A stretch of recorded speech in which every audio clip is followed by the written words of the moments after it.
मरना में ज्यादा कोई अंतर नहीं है। हम वंदना बोलते हैं और आप मरहूम बोलते हो।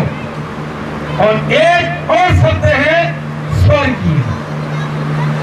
हम भी स्वर्गीय शब्द का इस्तेमाल नहीं करते और आप भी नहीं करते। हम वंदना शब्द का इस्तेमाल करते हैं और आप महरूम शब्द का इस्तेमाल करते हो। ये कहीं न कहीं समानता दिखाई देती है हमारे अंदर। और आप लोग समझते हो कि हम मुसलमान हैं, हम लोग समझते हैं हम आदिवासी हैं, लेकिन अब बैक हिस्ट्री में जाएंगे तो आप भी कबीलाई लोग हो और हम भी कबीलाई लोग हैं। हम दोनों में समानता है। इस चीज को आपको समझना पड़ेगा। भाई थोड़ा पानी लेना इधर। आपको इस चीज को समझना पड़ेगा। मैं भी ज्यादा समय नहीं लूंगा क्योंकि समय ज्यादा हो चुका है।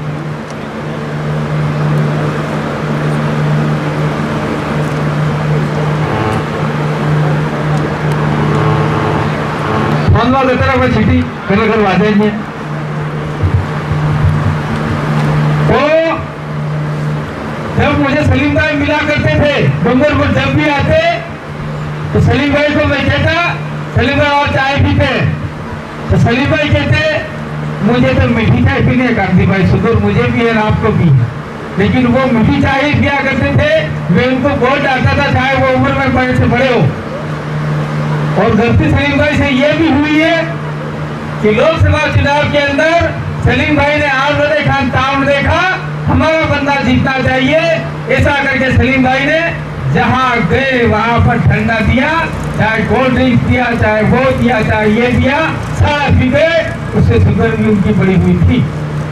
दूसरी बात, शाम के टाइम में मुस्लिम भाइयों का तो वो होता ही है खाने वाला, तो वो भी खाया, जिससे उनका शरीर का खून भी गाढ़ा हो गया।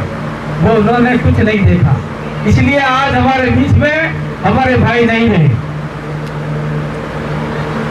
जब हम लोग मिला करते थे तब मैंने कहा था कि हम लोग वैसे कभी अफवाह बोल के गया राजनीति नहीं, लेकिन कहीं न कहीं हमें आगे जाकर इसकी ओर भी देखना पड़ता है जो आज हम लोग सफल हुए हैं।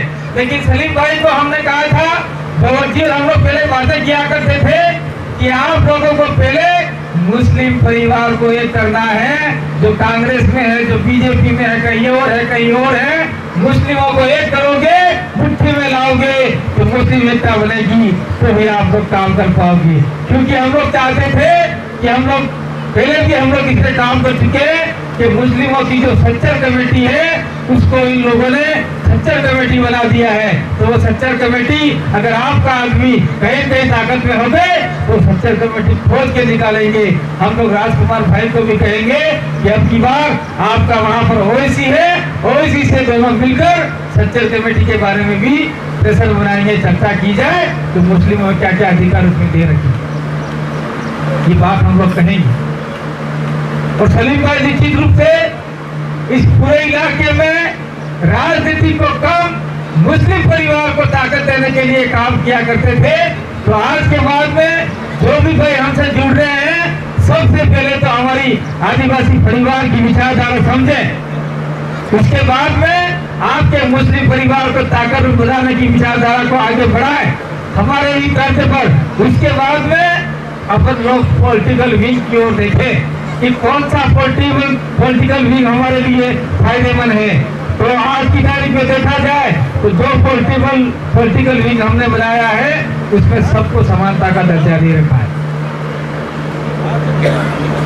और मैं कहना चाहता हूं आप लोगों से, आप लोग, मैं आज खुल के कहना चाहता हूं, देख मैं ज्यादा लूंगा, आप लोग शायद भारत में कितना % वोट दिए, 17% मुसलमान, और हम लोग कितना है 7.5% या 8%। तो आप डबल गुना हो हमसे। तो हमारे 46 या 47 सांसद बनते, लेकिन आपका कितना सांसद है? 1 सांसद। कितना है?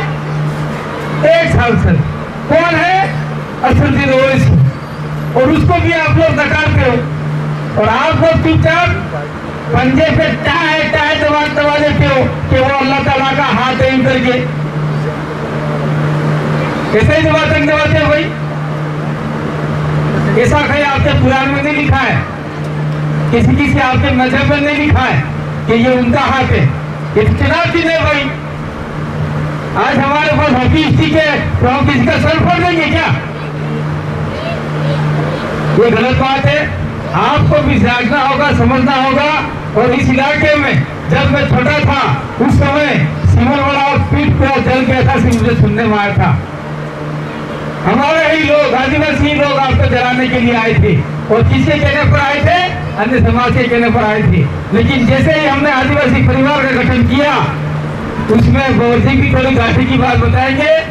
और जैसे ही गठन किया और फिर हमने इस इलाके में जो एक प्रकार का गैंग चलता है, उस गैंग को ठंडा करने में हमने बहुत बड़ा योगदान दिया।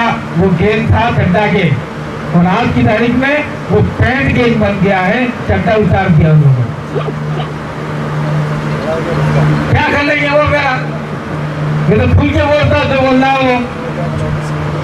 और दूसरी बात, आप पीठ के जितने भी साथी आए सुन लो दिमाग खोलकर।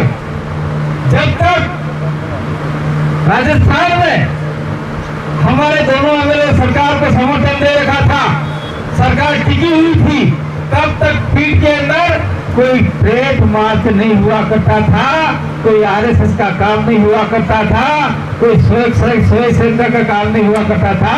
और आज हम लोग डेली के डेली अखबार में पढ़ते हैं कि पीठ के अंदर आरएसएस की ये प्लेट हुई, ये हुई, ये हुई। ये अखाड़ा बना रखा है। क्यों बना रखा है? आप इस चीज को समझो। अगर आपने थोड़ी सी भी गलती की तो इसका खामियाजा भुगतना पड़ सकता है। क्योंकि जिस प्रकार से सलीम भाई का तार हमारे दिल से जुड़ा हुआ था, उसी प्रकार से पूरी पीठ का तार आदिवासी परिवार से जोड़े रखना होगा। तो आपकी रक्षा सुरक्षा की गारंटी हम लोग पूरे दिलो दिमाग से लेते हैं। और आपके ऊपर कोई भी खड़े जाए तो हम लोग दिन हो या रात हो दौड़ के आएंगे आपकी सुरक्षा रक्षा के लिए। जो भी हमें करना पड़ेगा, हम तन और तन मन से तैयार हैं। इसमें आप लोगों को समझना होगा। यही बात सलीम भाई ने सोचा था, क्योंकि मेरी कौम की रक्षा करनी है, मेरे कौम को आगे बढ़ाना है। और यही बात हमने भी सोच के रखा है।